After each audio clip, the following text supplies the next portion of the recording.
dhabdee laayii dhabbeetiin jira jeen akkam tokko beeknaan silaa kaasitiin dhiqee nyaadha jechuun qaba ture jeen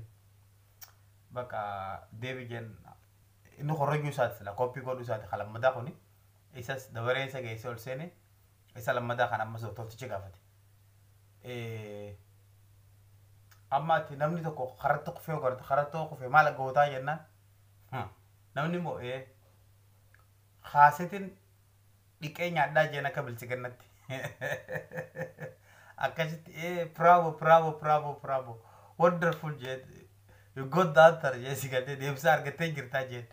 isaaf siree bareedduu takka kannaaf jeen haga hoggaa hidama irra ture si galtee waan akkasiiti tattila maraataa kana goga haasan gaan dhumu dubbii maraataa tan goonni gootu takka sii dabala maraatota kunis walitti qabanitti waajjira maraatota kan mana yaalaa maraatota keessa walitti qabanitti wanni godhu jiranii kana jarri kun eega amma isa tokko eega turan booda mee wayyaa'uun oolanii jaaniiti wanni maayitanii gidaara manaa kanarratti warra aartistiin jedhamu warra aartii qajeelee kaasuu ta'uun balbala waan banaa fakkaatu balbaltee gattee akka waan banamtee fakkeessanii kaasanii suuraa balbalaa waan hulaa banaa fakkeessanii kaasanii sanbooda itti ol naqanii hulaa ta'an itti cufan asiin gidaarri giseedhaan gidaarri waan hulaa banaaf jirtu fakkaata maraatonni hundi ittuma dhiibatanii namni gidaarri kun kaa godheetuma itti dhiibatan kaa godheetuma deebi'a tokkommoo caljeetiin kaanee caljee taa'u jira beektaa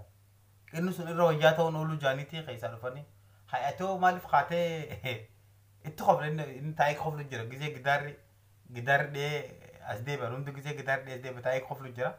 tarii inni kun irra wayyaa ta'uun oolu jaanii gaafatanii ati yoo kaatee maaliif achirraan hin baanee gisee jaaniin yeroo kun hundi gowwaadhaa jihin